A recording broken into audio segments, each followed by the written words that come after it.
It will be offered by Tim Martin of the Church of Jesus Christ of Latter-day Saints, and following the prayer, Nick Miller, American Legion Post 100, retired Army veteran, will be honored to lead us in the pledge. Before I offer the prayer, I want to announce that this past week the St. George Interfaith Council had a change of command. And after 3 years, so Pastor Joe Doherty from the New Promise Lutheran completed his 3-year tour. Our new president is Rabbi Helene Einbinder from Beit Shavarim, the Southern Utah Jewish community. And vice president is Carol Drake from the St. George Catholic Church. And I'm still secretary from the beginning, because I know that he who controls the agenda controls the world, right? Ladies. But you know, we're in our just completed our first decade, so it's really fun. And I will tell you, commissioners, that the members of the Interfaith Council really enjoy this role and a chance to demonstrate the interfaith friendliness that we all have had for this past decade. So thank you for making this all happen. It's just great for us and great for the community as well. So Thank you. Please join me in prayer. Our Father in heaven, we're thankful this day for this wonderful community that we live in. We're thankful for the services that we have of the county commissioners and the staff, and we pray that thou will help them to understand the true issues as they discuss the affairs for our community, for the cities that are in this community. We pray for a blessing upon the staff that they might be efficient and able to provide the information that's needed to make good decisions by the commissioners. We pray for those who might be speaking this day, that their minds will be clear, they'll be able to understand and express those things that are so important. We're so thankful for the moisture we've received, thankful for this beautiful land that we live in, and for the sacrifice that so many have made and continue to make, that we will be blessed to live in this wonderful part of the world. We ask thy blessings to be on all of us now, especially the commissioners and those who might present, that their minds might be clear, that they might be able to truly make the right decisions to serve all of us. And these blessings we ask in the name of thy Son, Jesus Christ. Amen. Amen.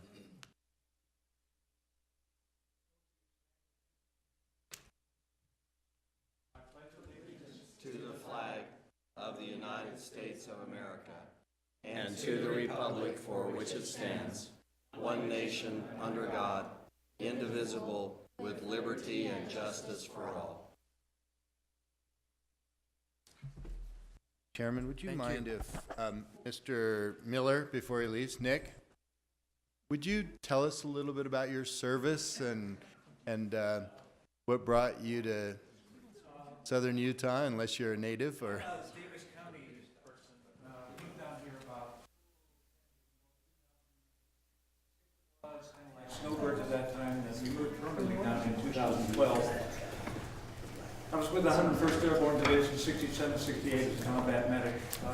Great group of kids to work with. Didn't know how you tell about the war. I'm very fortunate to be alive because a lot of those young men. I put 21 years of service in, and it meant a lot to me. There was a lot of sacrifice. I was over in Desert Storm with the 144th Medical Back. Anybody might know that. Served as a medic over there too, along with it. So the sacrifices mean a lot, and they mean a lot to that flag. Thank you so much for your service. Thanks for coming to Southern Utah, Washington County. great to have you. Okay. The first item of business this afternoon is our consent agenda. And the consent agenda is a means of expediting routine matters that come before the commission for approval. The consent portion of the agenda is approved by one non-debatable motion. If any commissioner wishes to remove an item from the consent portion of the agenda, that item becomes the first order of business on the regular agenda. Well, Mr. Chairman, I'll go ahead and make the motion. I'll make a motion that we approve the consent agenda consisting of item A, consideration of auditor-approved claims for payment for January 3rd through 2019 through January 22nd, 2019. Consideration of special commission meeting minutes of December 31st, 2018, and regular commission meeting minutes of January 8th, 2019. Consideration of adjustments, administrative adjustments, real property. Consideration of administrative adjustments, personal property. Consideration of application for property tax abatement. And consideration of software development agreement between Washington County and BCBB Inc. for Washington County Emergency Operations Center. Consideration of appellate public defender agreement between Washington County and Turner Law, PC. Thank you, Commissioner Iverson, for your motion. This Second. requires only one motion, so all in favor of the motion, please say aye. Aye. Aye. Motion carries. Regular agenda items for consideration.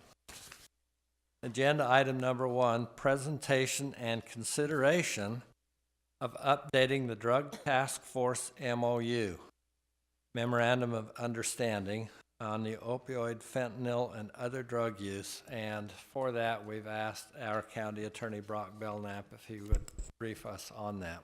Hi, Commissioners. It's great to be with you, and thank you for giving us some time. I'm pleased to have with me Sergeant Danny Croft from the Washington County Sheriff's Office. He is the Operations Sergeant for our Drug Task Force. And in just a moment, we're going to be asking you to consider an updated MOU for the task force. And the purpose of this provision is to make it easier for the task force to respond to changes as we're growing, to add new members, to adjust to current circumstances and the laws. The Drug Task Force has been in operation for over 20 years, and it's something we're very proud of in Washington County because it is a great example of interagency cooperation. We have Washington County, St. George City, Washington City, Hurricane, Santa Clara, and Ivins, all contributing personnel to the task force. And then we have multiple other police agencies and APMP participating through various support and cooperation. And this new MOU will allow people to join by just executing the MOU.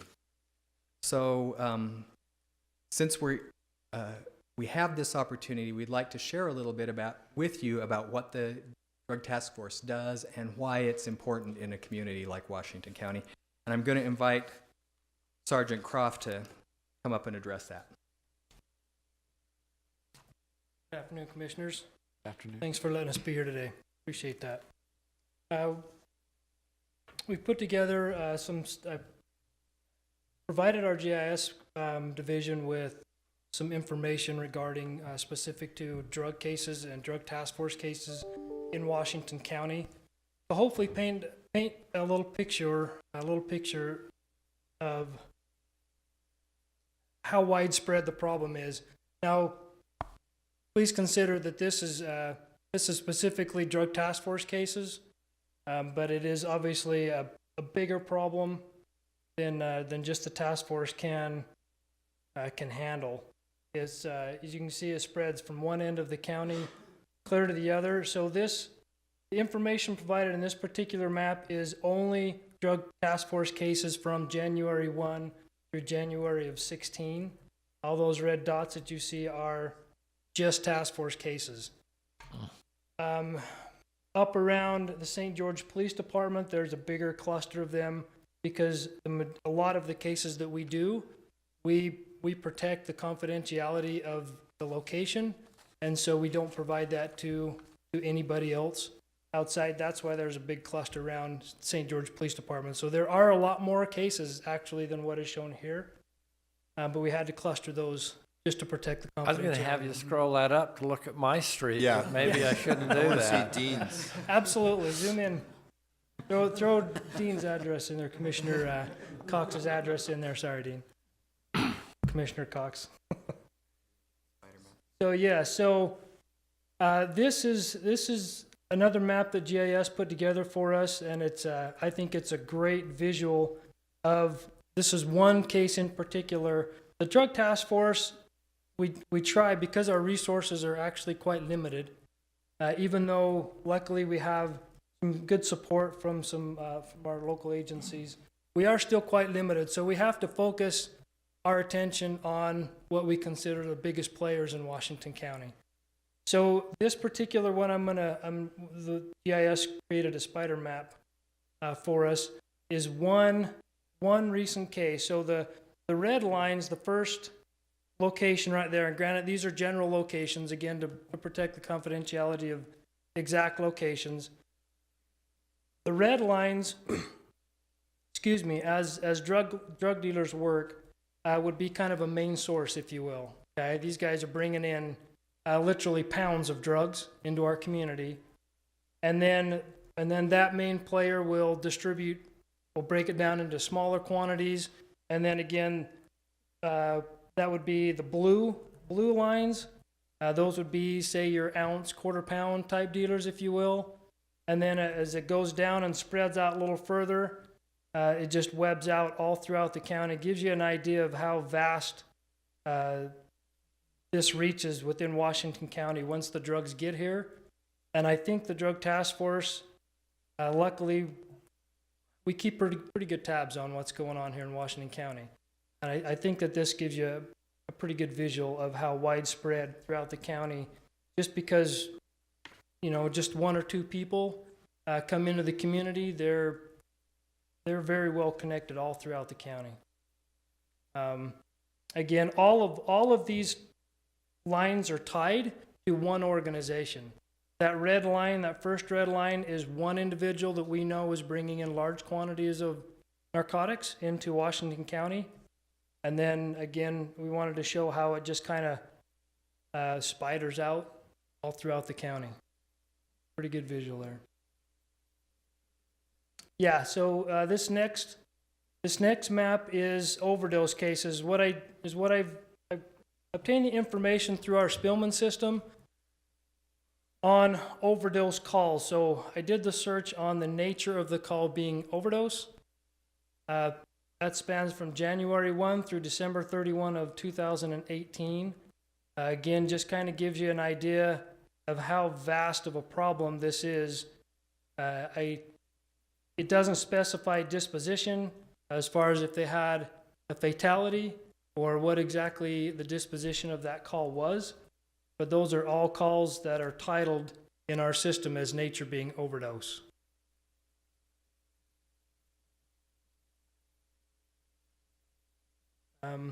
Next one,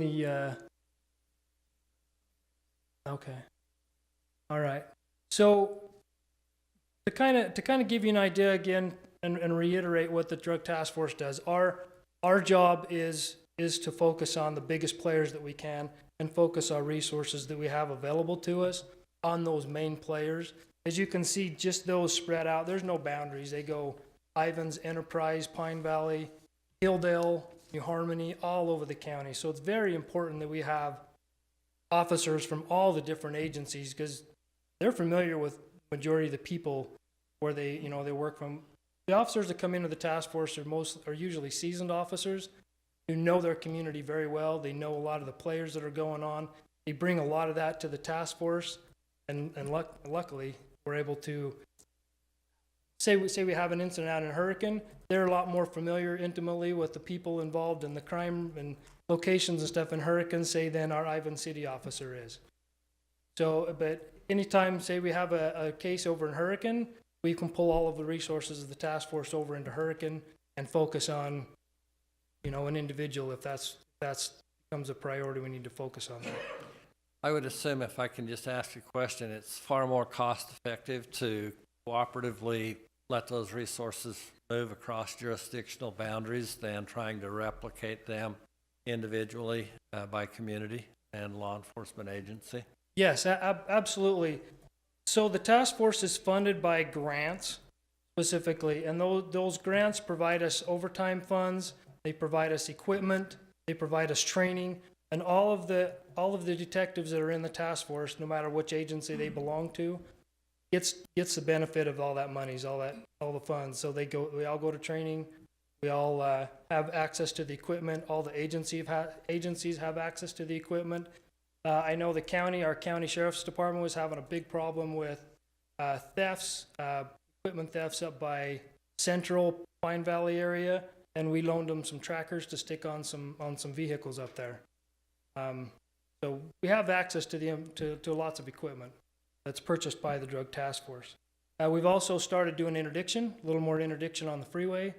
That's netted pretty good. We've got a couple pounds of meth a couple weeks ago, and we got about a pound of meth and a kilo of heroin a while back. And so it's slow. We don't get to get out there very much because our focus point should be the task force was designed to focus on the problems inside the community. But our grant, we were required to provide them with statistics. Obviously, they want to see bigger numbers.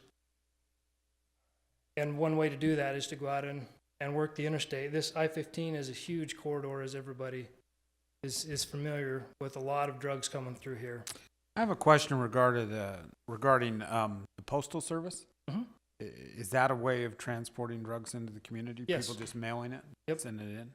Absolutely. And we have a canine. St. George City's provided a canine to the Drug Task Force, and that canine, along with other canines in the community, often go down and snip packages, or they'll call us if they have a suspicious package. They'll also call us if they have a package that they know contains narcotics.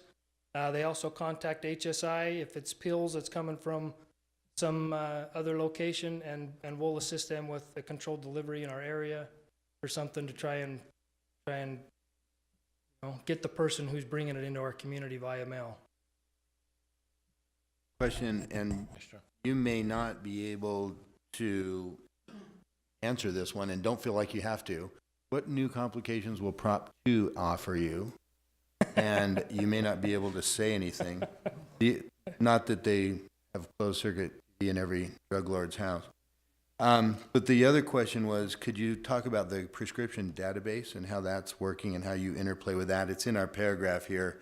It says manufacturer, use, possession, dispensation. I guess that means distribution. Yeah. I'm used to a different meaning for dispensation.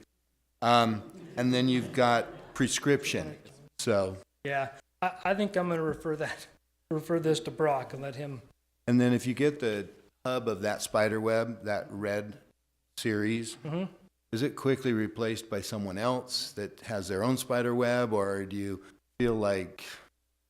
Unfortunately, yes, it is. Sometimes it'll take time. We feel good that at least for a moment's time we've disrupted an organization that's bringing large quantities in our community. I will tell you my position on it, and this is my theory. Lots of people ask why the war on drugs. The war on drugs has been lost. Why continue to fight it? Legalize it a whole bit. In my opinion, it's the right thing to do. I've lost personal close family members and friends to drugs. I have them battling addiction all the time, and it's the right thing to do. Try and save lives. Very good point. Thank you. So the question was about the prescription database, and legislature passed a law that made it more difficult for law enforcement to access the prescription database, in the sense that we have to have probable cause and a warrant. The Drug Task Force does to check that out. So that's not that big of a deal because it's fairly easy to get a warrant if you have probable cause, but it does add an extra step and a delay to the investigative process. Then with regard to Proposition 2, the legislature revised that with some controversy recently and have passed a law that changed a lot of the concerns that law enforcement had with regard to investigating opioids and the harder drugs. And so the law that's on the books now is something that law enforcement can live with. One of the changes that was important for local municipalities and counties was that Proposition 2 said that local governments could not regulate the location, and so it basically superseded any zoning ordinances.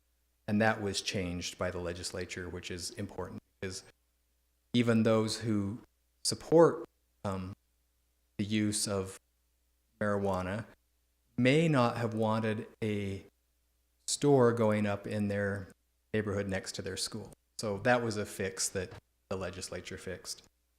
One of the reasons that it's important that the Drug Task Force continue to operate here in Washington County is because people die from it. Our most recent data on deaths was from 2014 and to 2015, and 56 people died as a result of opioid overdose in Washington County. That's compared to 15 traffic fatalities in the year that we had the most recent data for. So you're more likely to die from opioid overdose than you are from a traffic accident or a homicide in Washington County.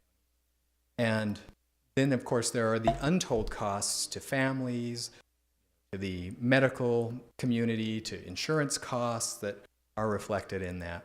And our county, as you know, is on the forefront of battling addiction on multiple fronts, multiple aspects and avenues to try to address that. And we thank you, commissioners, for your support in that. With that, if there are no other questions, we would thank you for your time. And yes, That map, Mhm. those were overdoses, and I imagine the size of the circle quantity. Right, we can zoom in so But- you can see the dots, actually. Bigger question that goes home to your fatality discussion was, how many of those red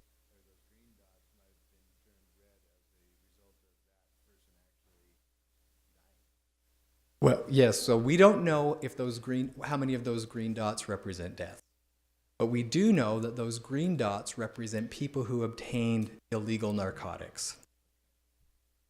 then overdose? Yes, and then overdose. So would those include, because there are overdoses that just because people misuse or Yes. don't use This would properly? it could include those as Okay, well. it could. But those are a fraction of the, Of the overdose. yes, Rock, I just have a question on the agreement itself. yes. The commission is voting on it. I assume that the executive bodies of the other communities that are members of the task force, are they also voting on it? Or? Yes. All the different participants, legislative bodies, the city councils have considered it or are considering it in the next month. And then, so the tie into that question is, the agreement has a lifetime that's not to exceed 50 years, but it may be terminated by the executive committee, which is the police chiefs, fire chiefs, and county attorneys. Right. Is that meet good legal muster if the legislative bodies adopt it? And if it does, I have no problem with it. We think it does it's not, in our view, it's not removing your legislative decision-making, it's just empowering the people who are on the ground to make decisions that are responsive to current conditions. There is every expectation that all of our legislative bodies would be involved in any decision to do with the Drug Task Force. Thank you. Finally, a legal question for you. Are you okay answering a legal question? Absolutely, Commissioner. That being, let's say that St. George's response is, we better send a vehicle that they have that perhaps the county or somebody else doesn't have, and that's the best response for protection of personnel, et cetera. I didn't see in here anywhere that if that vehicle is damaged, and there's an indemnity clause, I see that, but it's mostly for bodily injury, et cetera. Everyone probably, because it's the Dixie Way, get along, even if some of their equipment happens to be damaged in a raid, a sting, or whatever. And I would hope that, even though it's not here, it's an understanding that St. George takes care of its vehicle. That is the existing understanding, and it was my memory, and that this MOU actually acknowledges that everybody's responsible for their own property, their own personnel, and that they indemnify one another. Perfect. Okay. All right. Commissioners, I'd entertain a motion. Well, I'd certainly move to approve resolution number, well, an extension, I guess, of resolution number R 2019-2424, approving a memorandum of understanding between participating entities in the Washington County Drug Task Force. I'll second that motion, Mr. Chairman. Thank you, Commissioners. A motion has been made and seconded. All in support of Resolution R 2019-2424, say aye. Aye. Aye. Motion carries. Thank you very much. Thank you. Item number 2, Oh, 3. Commissioners, I want to give special call out, and sorry to interrupt, Commissioner Cox. Megan Honeycutt from the RGIS department has helped us put together those maps, and we appreciate her service. Thank you, and sorry. I had that thought when I see her walk in and I saw all those GIS layers up there. Megan, thank you. Thank you, Megan. Ray Boyer, consideration of purchase request. Okay, excuse me. All right, the first one we have is for tourism, and it's printing of vacation planners, 60,000 total, and the dollar amount is for $27,609.35. And moving on to the Dixie Center, they have a ride-on sweeper that needs to be replaced, and the total for that is $15,364.71. And the next one for the Dixie Center is to replace a partition wall and track in the exhibit hall for a total of $334,225. I could make a comment on that for just a minute, Commissioners. We've talked about this a little bit at the meetings down at the Dixie Center, but this track system that supports this air wall door is proprietary, and it's anchored to the roof so that we're pretty well locked in unless we want to redo how the building is constructed to this vendor, and so this would be a sole source contract. I don't see that that's mentioned on here, but I think it would be good for us to be aware of that. Go ahead, Ray. And this isn't a total amount on this. I think we're still going to. Oh, I'm not ever going to say the total amount down there. It's the total amount for now, For now, exactly. Are the old ones broken? until or- it breaks. Yeah, It's reached 20, the end of its 20 life. years old and at the end of its life. What do you do in an old partition? They've had discussions on that. They'll find some use Can we for it. donate it to Washington DC? Just kidding. All right, and moving on to the sheriff's office, we have a bunch of blanket POs to cover multiple costs. The first one is for a blanket PO for building supplies and maintenance, and a total of $10,000. The next one is a blanket PO for commissary supplies for the amount of $30,000. The next one is another one for a different vendor, but for commissary supplies again, in the total of $20,000. Ray, I think we should have them itemize these blanket POs. You know, I'd like to know down to the last 50 cents. Well, I got it all if you I'm want just it. kidding. I'm just kidding. The next one is for culinary purchases in a total of $20,000. Ray, The can I next ask you one is, a question. Chairman, may I ask a question? Yeah.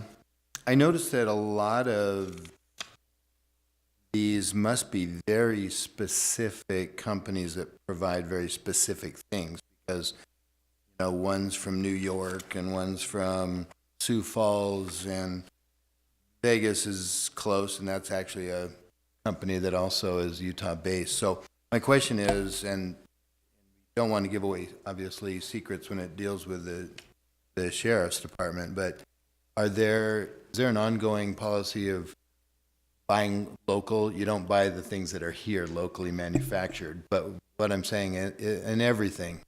I think I can speak to that one specifically in relation to commissary.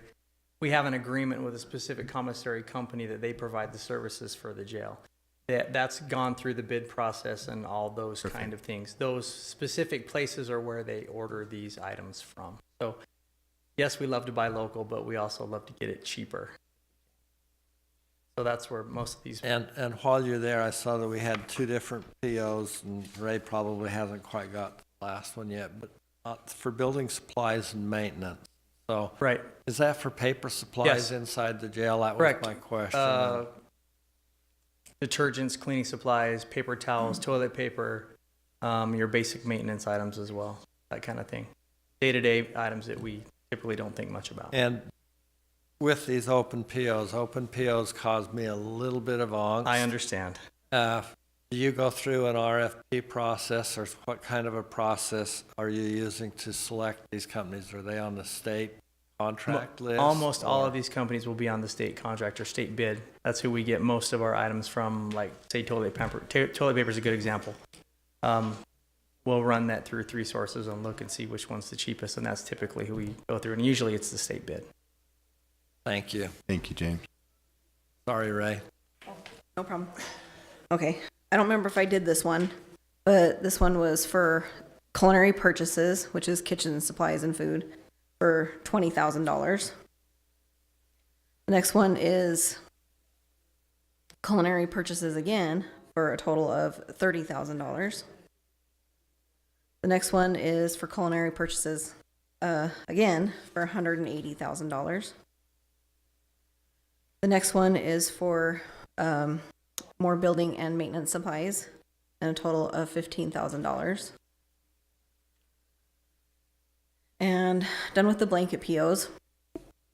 The next couple are for vehicle purchases for the sheriff's office.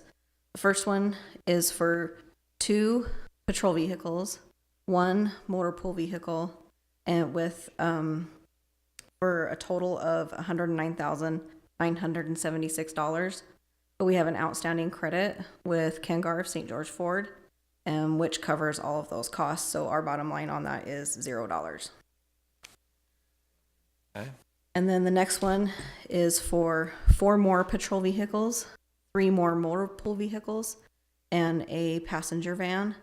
And that is in the total of $299,168. And unless there's any more questions, that's everything. Chairman, on the blanket commissary and other things, is that a annual expense? Yes. So most of those These will POs cover most for probably a good 3-4 months. Then I'll bring more back to you if needed. So typically throughout the year, we like to have open POs for those things that come up on, for example, in the kitchen. For an item that's for sale in the kitchen, we typically buy more of than we normally would. So if chicken, for example, comes up for sale on one of our vendors, we'll buy. Yeah, Lot of chicken. flexibility that way. Okay, thank you. Mr. Chairman, I'll make a motion that we approve the purchase requests that Ray Boyer has presented to us today. Thank you, Commissioner Iverson. Motion's been made. Is there a second? Second. Motion's been made and seconded. All in support of the purpose requisitions as outlined, say aye. Aye. Aye. Thank you, Ray. I can't think of anyone who spends more money than Ray. Yeah, no kidding. Emergency Services Report, Sergeant Cashin, or not Sergeant, Deputy Cashin. I work here. Well, I don't know what it is. Oh, Sergeant, I was right the first time. I got worried. It doesn't surprise me if I go up and down during my career, so. Afternoon, Commissioners. So really quick, I wanted to clarify, I gave you an end of year last time we met, and I just kind of wanted to update that really quick. We had 4 more searches before the end of 2018, which gave us a total of 132 last year. Wow. And it, pushed our incident man hours up to 4,306, training hours at 3,887 for a total of 8,193 man hours that were donated by search and rescue members. So I got to tell you, they're wonderful people. We went out to the 4x4 Jamboree for 3 days and did standby safety and stuff for them. And then they usually give search and rescue a donation. And they Just did that for 3 days. Out of curiosity, if you, and I know that a lot of these people are self-employed and some of them are pretty high performers, but $20 an hour, what would be the value of that contribution to the county, roughly? You want me to count in like benefits and stuff, or just straight up $20 an hour? Well, Because you're looking we at can- I was gonna say, $160,000, easily $160,000 at just straight $20 an hour. yeah, and if we were paying deputies, the benefits would be another 60, All the employer costs, 65%, yeah. So, Pretty amazing. Thank you for keeping such a great group of volunteers engaged and working on our behalf. Yeah, they are wonderful. So, so this year so far, we have done 6 total, which is keeping pace of what's been going on. Really quick, just to touch on the 4 from last year, we had a stranded motorist on the 22nd at Kolob. And normally, just so you commissioners understand, we do not tow vehicles. We do not go there to just pull people out. There's usually some other thing that's going on. You know, they have an illness, they've been stranded for a while, they don't have some, food, water, they're extremely cold, and that's when we will respond. And our main source is to bring them out. If we can get the vehicle, fine. If it's not blocking the roadway, we'll usually leave it. Okay, but if it's blocking the road, then we'll try and get it out. So that's what happened there on the 22nd. We had an injured hiker over in Hellhole at Red Mountain. They happened to fracture their ankle, and we had to carry them out. Stranded motorist, again, up in Grassy Flats on the 30th. And we were on our way to that when we got stranded hikers on Island in the Sky in Snow Canyon. So we had 5 people stranded up on the side of Island in the Sky in the dark, and it was cold and blowing. One interesting thing about that is we used a drone to actually go up, and we could light up the whole side of the hill with it, so the rescuers were working a lot safer. And it has a little attachment. You can go up there and you can record a message and tell the people. They kept walking over to the side and flashing the light, and we knew where they were at. So they recorded a message, put the little speaker on the drone, flew it up there, and told them, "We see you, we know where you're at, please stay back from the edge, and we'll be there shortly." So we're finding some other tools to help keep people safer and do things a little bit easier. 2019, we had a missing person over in Hurricane. That was on the 3rd. Gentleman, Hurricane PD called us and asked us to come help look for him. He was an elderly gentleman, had gone missing apparently early in the morning. By the time we got called, it was 2 in the afternoon. As we arrived, he was located, but he did not survive. We stayed there for a while to help the family members. And just so you know, that his 2 sons are on our search and rescue. So it was kind of a tough one. And we felt it was the right thing to do, is stay there, help them. So we helped them carry him back out of the field where he was found. Then we had some missing persons up on Canaan Mountain who had gone missing the night before. We actually got out and got ready to head in when they called in and said that they were hiking out. They'd gotten their vehicles stuck. So we called Kane County because we found out the canyon they're coming out of was in another county, and asked them to go and verify they came out. We had another ledged up hiker in Snow Canyon. Similar situation. He got off trail, got ledged up, got dark. He was actually yelling at other hikers, and they called us, and we went and found him, pulled him off. Drone, again, came in handy on that one. Stranded motorist west of Enterprise. This came in through a third party, a grandfather. His grandson was out there, had texted his grandfather. I guess that's the only way he could get out of gas, out of food, out of water. And I'm out here and I don't know where I'm at. So we pinged the phone. It sent us all over the place. We called Lincoln County, and he was found the next morning by Lincoln County. Actually, he was southeast of Barkley, Nevada. So we spent some time searching. Unfortunately, it was just hard to find him out there in that desert. We again had some stranded vehicles on the 18th. That was on Glitter Mountain, Fort Pierce Wash area. They had actually gone out in the morning. They were here for the half marathon. Went out in the morning, went rock hunting, 2 vehicles, 7 family members. Came back and the wash was full of water. So they waited for about 2 hours and it wasn't going down, so they called for help. We went out, we drove our trucks across it, which was fine for a truck, but a car probably would have floated them or, killed the vehicles in the middle of the water. So we actually took them back around Black Mountain, about the back way, and brought them back in. And then we had, on the 19th, 2 lost hikers up in the Vortex, Lower Sand Cove area. Again, search and rescue got there, and as they're ready to deploy, here they come hiking out of there with another group of people that found them. So it made it easy on us. So that's basically what we've done so far this year. Do you have any questions on anything or need to know anything? I don't. Thank you. Thank you. And Appreciate maybe you. sometime I'd like to hook up with you and find out who the search and rescue members were that lost their dad. You betcha. I'll talk to you when. Okay, thank you. Okay. All right, item number 5, consideration of ratification of abatement summary. Mr. Kim Hafen. No commentary. Glad Commissioner Iverson's not in charge up there. There would be some commentary. So you have the report in front of you for the abatement summary for 2018. As you know, each commission meeting, or nearly every commission meeting, you have some abatements that you approve individually. But if we get abatements into our office that meet the code, you don't see those. If they qualify age-wise, income-wise, veteran status-wise, that don't need any other approval, we essentially approve those and send them through. And you see the ones each commission meeting that are the exceptions that people want you to look at individually, and so those ones you get. So at the end of each year, we bring you a summary that includes not only the ones that you've seen individually, but the ones also that you haven't seen. So this is a summary of all of 2018's abatements. Veteran portion on dollar amount. That's the significant one for sure. More so than any other. Yeah, and on the veteran ones, those aren't just veterans. Those are veterans that have disabilities that get an abatement. Not just a veteran Right. doesn't qualify. Right, so right. They have yeah. a service-related disability. Yeah. And it could be.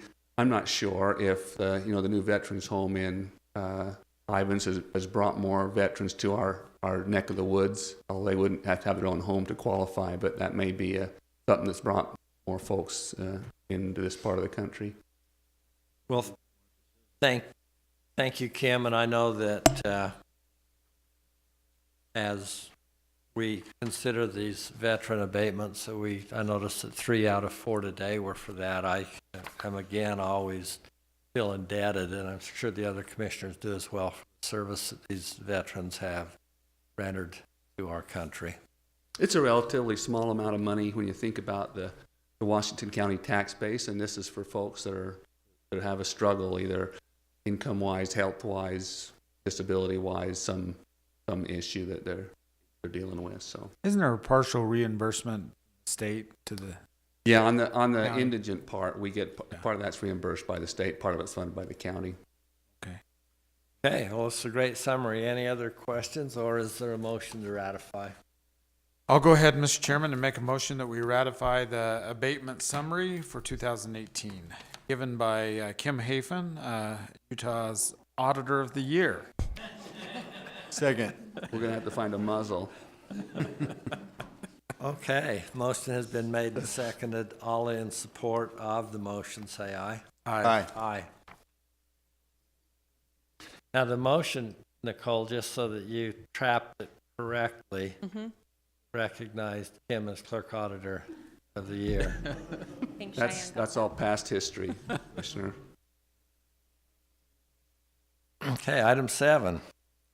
You're going to lead into that, Kim. This is consideration of ordinance number 2019-1129-0, an ordinance amending and superseding Washington County Code Title 1, Chapter 14, Sections 2, 5, 6, and 7, in order to define and designate the boundaries of election precincts in Washington County. And you are our election clerk. Here. Yeah, well, I'm sure of that.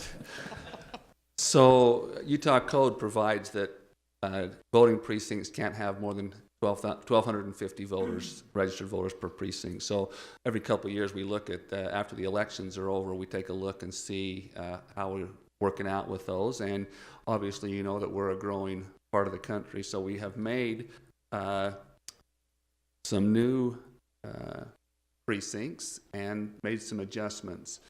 This first one is this is Western Hurricane that kind of borders against Washington. This was all Hurricane number 60. This is the Dixie Springs is kind of in the middle. That's the Dixie Springs area. And then that's Sand Hollow.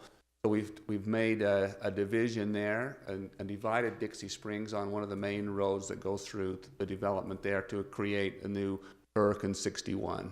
So that's one of the additions that we have made. It's relatively easy to do it when we're not grabbing pieces of other districts. We have to worry about House districts and Senate districts and school board districts and those things. When we're just dividing one into two, it's a relatively seamless process.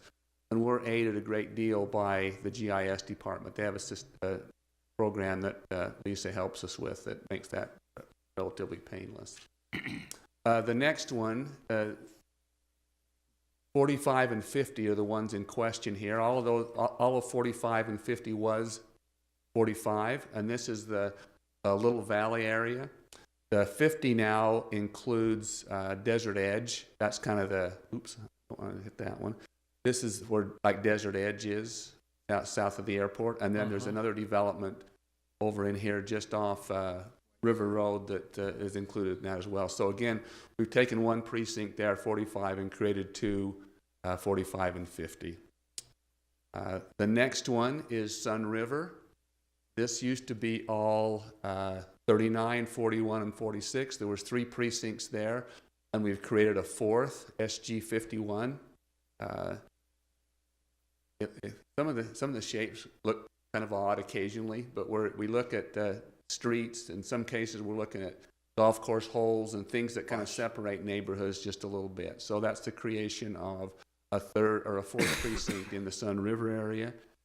And the next one is just a boundary adjustment. Oops, go back here. This area right in here above the red line was part of Washington 64, and Washington 64 has grown beyond what it should be, and so we've just added that to Washington 65. So there wasn't a new precinct created there, just a division to get the numbers a little bit more appropriate. How big does that make 65? Is it? I'm not sure I have that in front of me. After the change, well yeah. Within that standard, probably. probably. We try to make them when we make a change, so we don't have to keep doing it at least, so that it has a little bit of room for growth. In fact, I live in this part of 64 that was added to 65 actually. We try to make sure also when we do that we don't always know who precinct chairs are for the different areas, but we try to, if we know that information, try to make that as painless on the political parties as possible, but we try to use some sense as we make those changes there. Commendation that I would give you on that although that's disruptive, you're doing this in January, gives them a lot of time to make those adjustments. And so I think that this is really great that you got it out this quick. And the way that we do it typically is after an even year election. So the municipal elections are nonpartisan. So that this year is going to be a nonpartisan, more election year as opposed to gives them a bit of room there. I've got a little bit more to give you after. I think this requires a motion, but I want to give you a little bit more information on elections after that motion might be made. I would also think that now that we do the vote centers and the vote by mail, it used to be fairly complicated if you had a variety of polling places where different precincts had to show up at. We certainly have a fewer number. We had 6 vote centers for the general election, but people still are assigned to one of those vote centers. We just hope that they're voting by mail instead of going there to vote. But very good.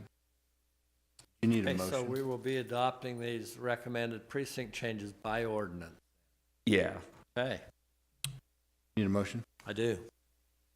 I move that we adopt ordinance number 2019-1129-0, which amends and supersedes the Washington County Code Title I, Chapter 14, Sections 2, 5, 6, 7, in order to define and designate the boundaries of election precincts in Washington County, State of Utah. For the record, St. George 45, St. George 50, St. George 46, 51, Hurricane 60, 61, and an adjustment to the boundaries of Washington 64, 65 were noted.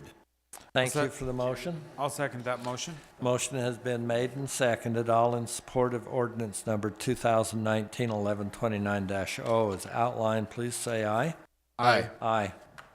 Motion carries. So now we're going to go back to the old school way of presenting election information to you. There's a couple of maps behind you back here.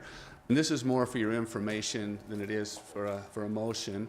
But there's not really restrictions on school board district boundaries on amount of population, but we think that they should be relatively equal, that one person doesn't represent 15,000 people and somebody else represent 10,000 people. So as those kind of get out of whack, we have gone in and we worked the school board a bit on this, and we have made a few changes to the school district boundaries. And I think in most cases they were pretty happy with these. Maybe not everybody was totally happy with that, but we've made some changes. So I'm just going to point out kind of what the boundaries are and who's involved there. This big green part on the western side of the county is Becky Dunn, and there was no changes made to her district. Let's see, number 2. Make sure I get the right names attached. I know where they're at, but I don't know which one's which here. Blue. Number 2 is Craig Segmiller, and that's the dark blue one in the middle. And he was starting to get underrepresented, so we added this precinct right here. It's essentially Bloomington East. He had Bloomington West, but that precinct was in Terry Hutchison's area, and so we've taken that away from Terry because his has grown. He has Little Valley. So we've taken essentially Bloomington East and added that to Craig Segmiller. That was a total of 759 registered voters out of Terry and added into Craig Segmiller.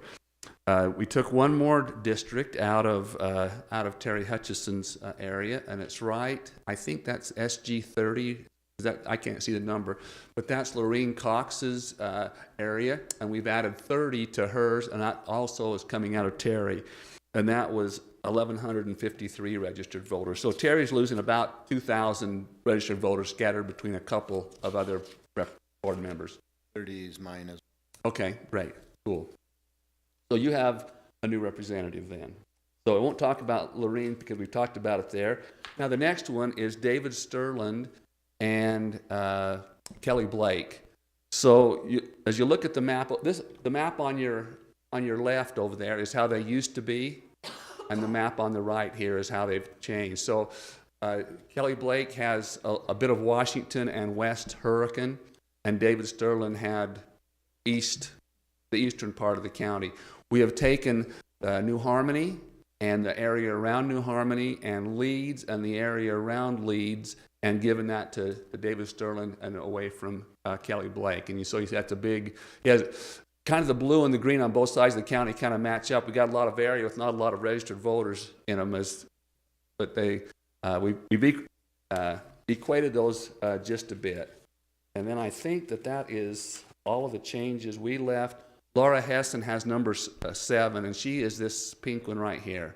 And we made no changes to her. So that's kind of information for you of kind of where we're headed with some of the things we've done for the school district. Thanks. Thank you. I appreciate you putting those maps back there. Yeah, For years we had maps behind us. We talked before putting them up that Commissioner Iverson might be the only commissioner that would appreciate it. I think Commissioner Cox has a good memory of maps there for years and years. I sure do. Kim, I noticed that. I think it's in the voting precinct COAND, which is a county precinct, that for about the last 20 years, 2 people voted from that. That's 100% of 2 people voted. And what I was worried about is that last year, even though they're registered and still live there, they didn't vote. And I was wondering if you should send out the search and rescue. It's quite remote. That's right at the top of the county before they go into Iron County on the way to Newcastle. Yep. Thanks.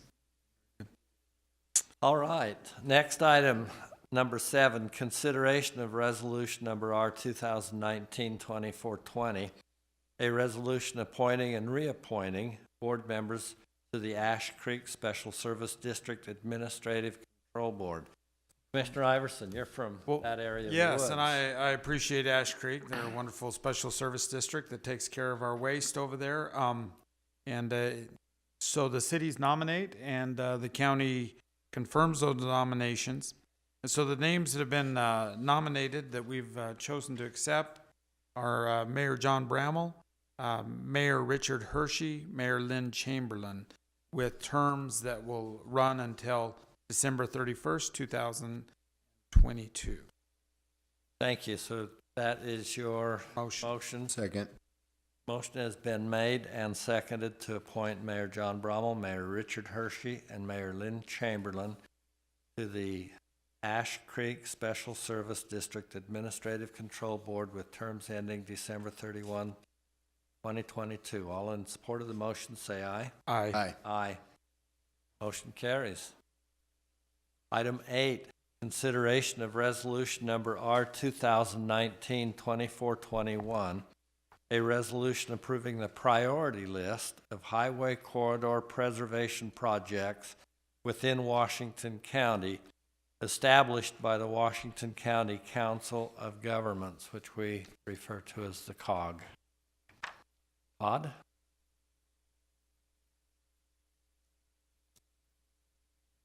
Thanks for having me, Commissioners. Each year, the COG approves a priority list that allows them to then make recommendations to fund corridor preservation, to try to get roads out ahead of time where we can buy the land cheaply and there aren't houses and things in the way. And so there was 3 additions this year, and every other one was held over from last year. And so the COG unanimously approved this list, and now we're coming to you for ratification. So just as a question, is the COG's approval a formal approval or a recommendation to the commission? Because I'm not completely sure the role between the COG and the commission. According to the Council of Governments policies, it says the COG shall approve one priority list of highway corridor preservation projects within Washington County annually and submit the list to the county commission for final approval. There's Perfect. actually 2 approvals. Thank you. Okay. Who would like to make that motion? I just loved how you said, or is it for official recognition, and COG is in the middle of recognition. One question, Todd, this isn't, it's alphabetical. This is just the entire priority list. It's not like one has a date attached to it or et cetera. I mean, obviously some are more important than others. Is there a timeline that also goes through with this priority list? Just to give you a little bit of history, this has been around about 10 years. When it first came out, it was actually a priority list where you prioritized each one, and then whoever was on top of the priority list had, you know, if they wanted the funding, they got the funding. Since that time, it's been changed to try to just make an alphabetical list, and then we've always, since that time, had adequate funding for whoever's come in to make a request. There is ways within the fund policies that can prioritize them if necessary. If we get to the point where we have more requests than we'd have funding, we can prioritize them. Okay, thank you for the explanation.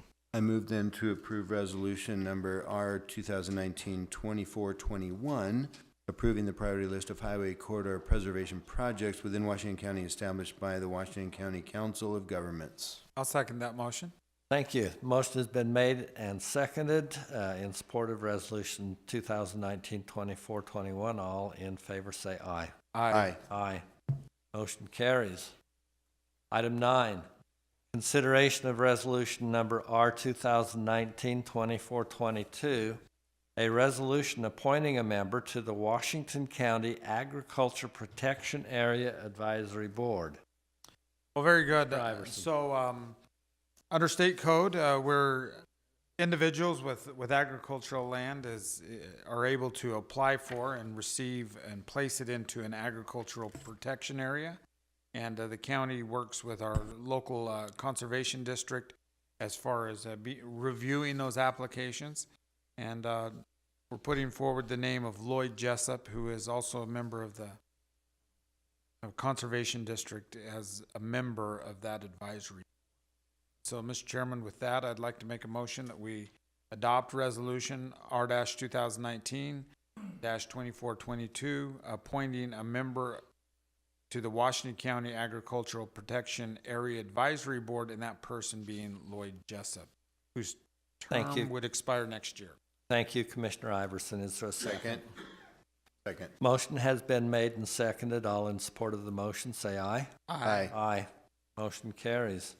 Item 10, consideration of resolution number R 2019-2423, a resolution amending general fees for services for the Washington County Public Works Department. Mr. Ron Whitehead.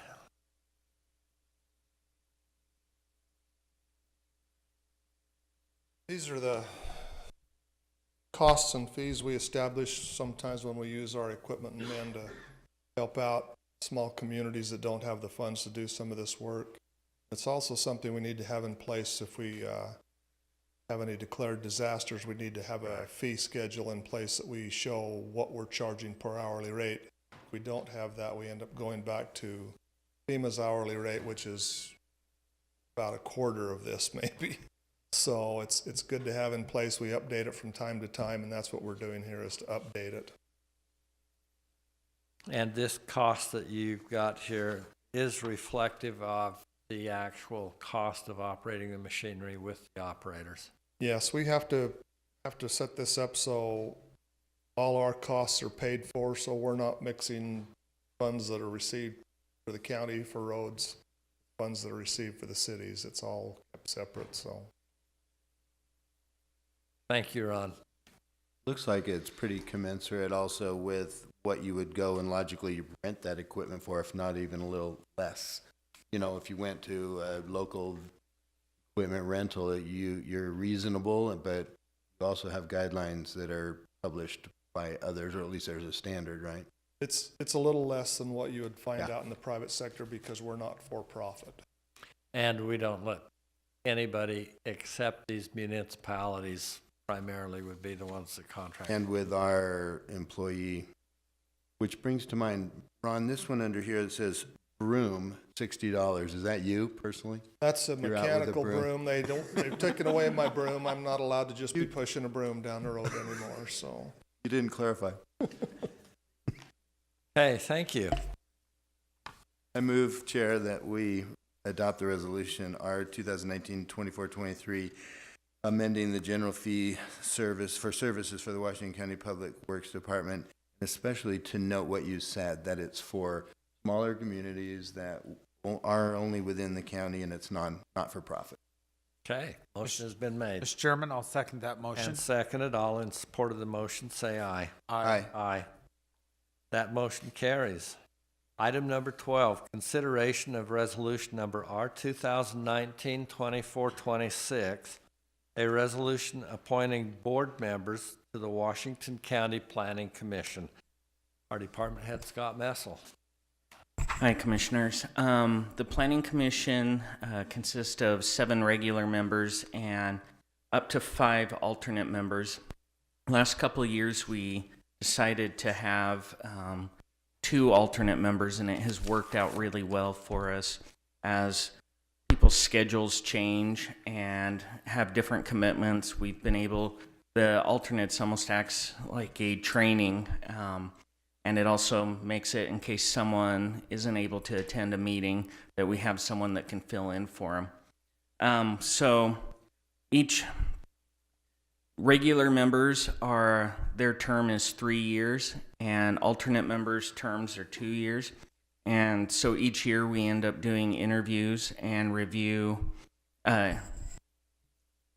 interview people that are interested in being on the Planning Commission. We did the interviews, and we are recommending that Kevin Jones be appointed as a regular member and that Dan Briggs be appointed as an alternate member. Okay. Very good. Mr. And Chairman, you've had a chance to interview them and visit with them, and yes.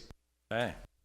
Commissioner. It's always impressive, the people who are willing to come and offer their service and expertise on these boards, and we're really blessed with the quality of individuals.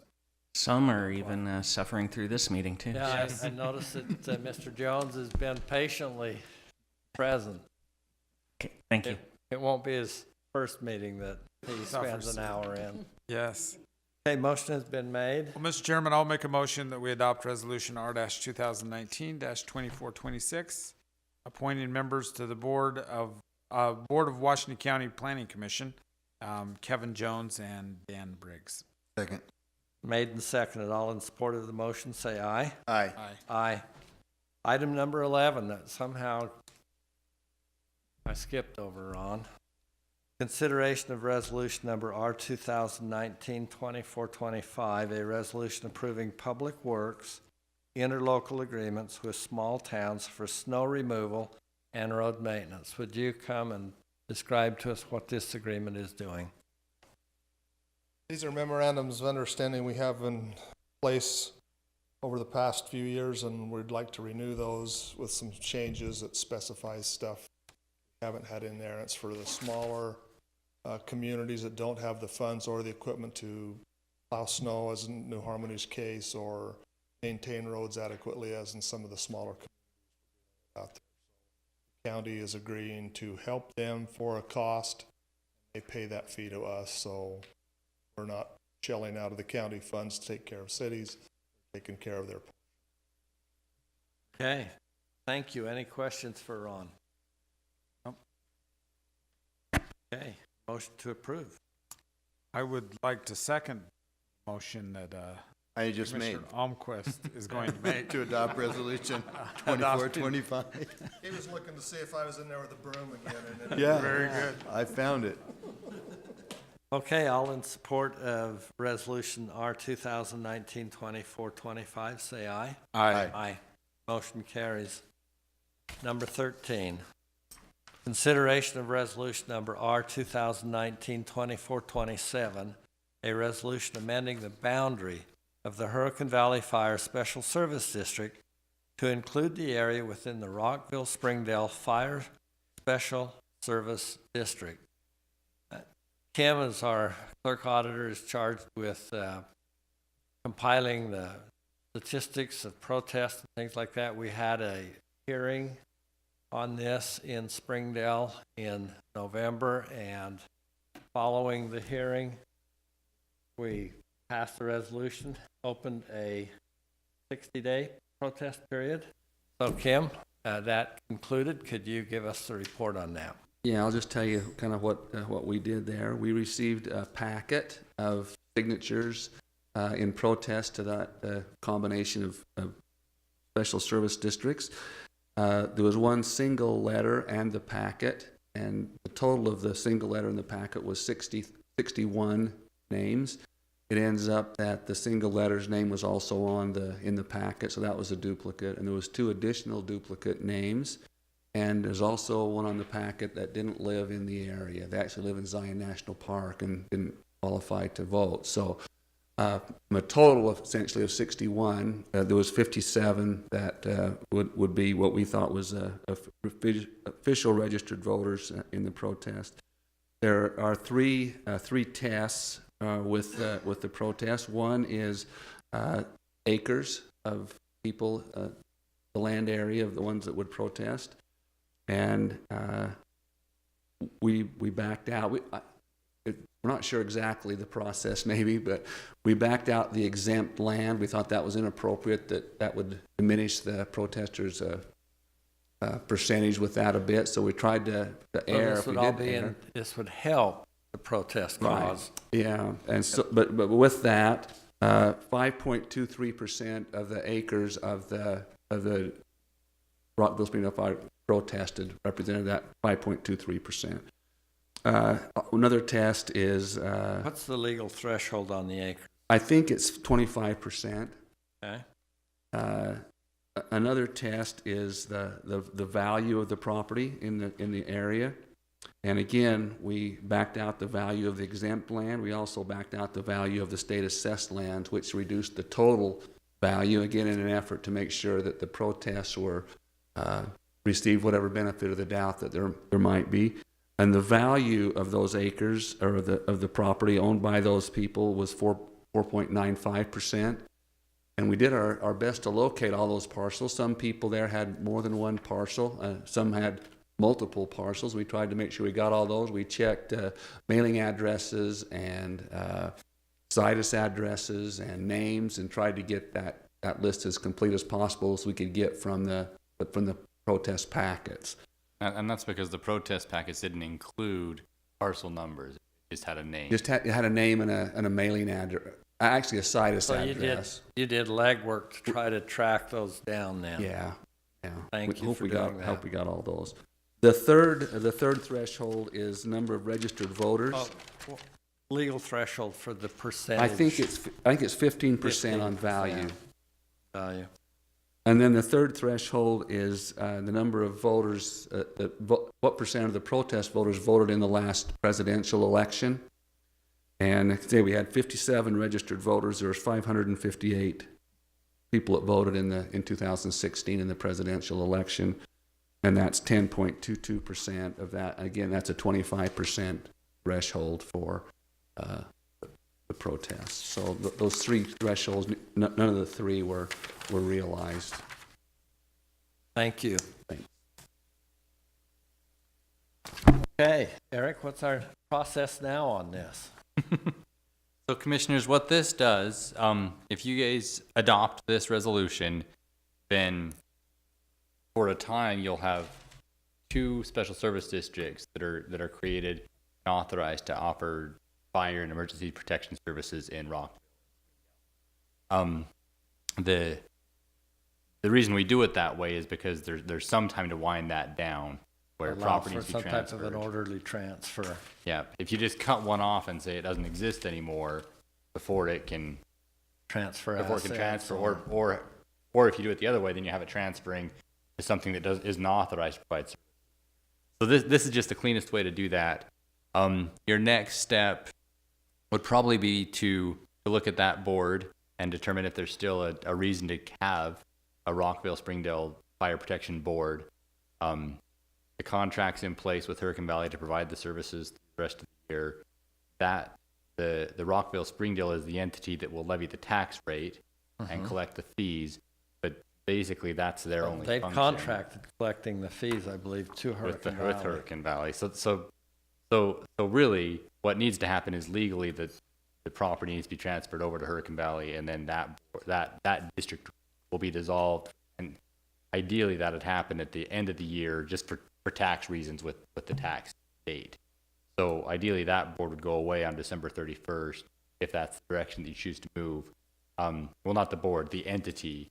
The entity. So that board could go away at any time, and you guys could just, if there's anything that has to go before the board, you can sit as that administrative body, just so that people out there aren't having to hold meetings and be doing stuff. We've already have jurisdiction for all items over $10,000, so transferring fire stations, fire engines, capital assets, stuff like that would remain here anyway. Yep.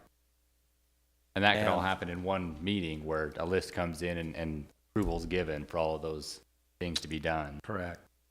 All right, thank you for the explanation. Commissioners, any questions? I just think it's valuable to those who did sign the petition to understand that the motivation behind this is response time and safety of citizens and cost, probably in that order. Yeah, perfect. Mr. Chairman, I'd like to make a motion that we adopt Resolution R-2019-2427, amending the boundary of the Hurricane Valley Fire Special Service District to include the area within Rockville Springdale Fire Special Service District. Second. Motion has been made and seconded. All in support of the motion to amend the boundary of the Hurricane Valley Fire Special Service District to include the area within the Rockville Springdale Fire Special Service District, say aye. Aye. Aye. Motion carries. Chief, do you have any comments that you feel inclined to weigh in on?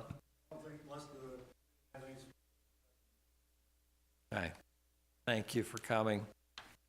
Item number 14.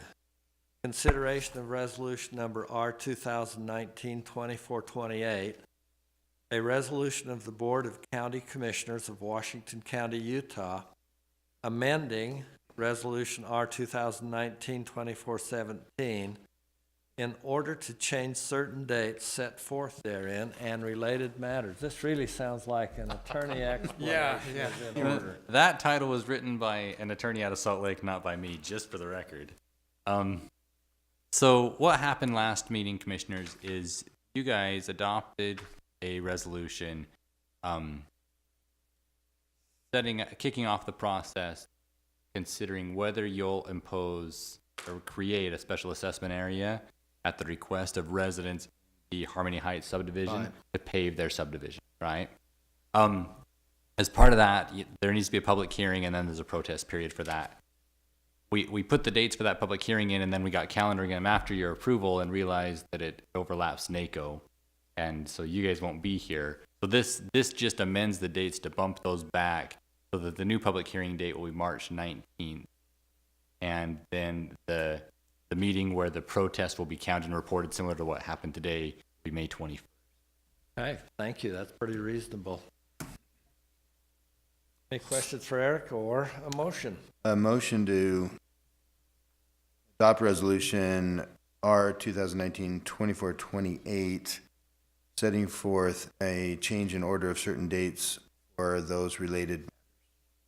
I'll second that motion. Thank you. The motion's been made and seconded. All in support of changing the dates as outlined by our county attorney, say aye. Aye. Aye. Commissioners report. I just lead off by saying that we're still functioning as a county almost a month into the federal government shutdown. That's right, yeah. And this is unprecedented, but I take heart from the fact that the collaborative nature of partners that value what Zion National Park brings to Washington County and Kane County continues to grow and swell, as well as a decision made by the Department of Interior that would allow some portion of their funds to be used to keep some aspects of the park open is lightening that burden on us, and we're still taking this on a piece by piece, but because of the funding that has been made available, we're able to stretch that out to the 4th of February now, and we'll have to consider again where we're going, but it's getting less and less each time. So that's the key takeaway here, is that we do collaborate well in southern Utah. And the Washington County legislative body passed a budget, so citizens need to know that the county government will stay open until next year. Yes. Anything else? I just wanted to comment that on the Utah Association of Counties, which Victor is the chair this year, met in Salt Lake, and I was impressed by not only those who were in attendance, but I saw that the attempt of that organization is to seek unity of the counties within the state on various issues that they share. Some may not agree always, but before they take legislative or actions to the legislators, that at least they go with some sort of an agreement, that, hey, this is best for all counties and their citizens, and it, betters the entire system. But there were some real fun commissioners from other counties, from Daggett County to all over. It was interesting to see the variety of personalities and those there, as well as clerks and who else? Auditors were there, and assessors and Sheriff. Yes, it was a great meeting, and I was glad I attended. I think it's a great tribute to southern Utah as well, Washington County, that we've got a St. George mayor and a St. George commissioner running that League of Cities and Towns and the Utah Association of Counties. And so with that, I think our business and the agenda is concluded, so I will declare the meeting adjourned. Thank you.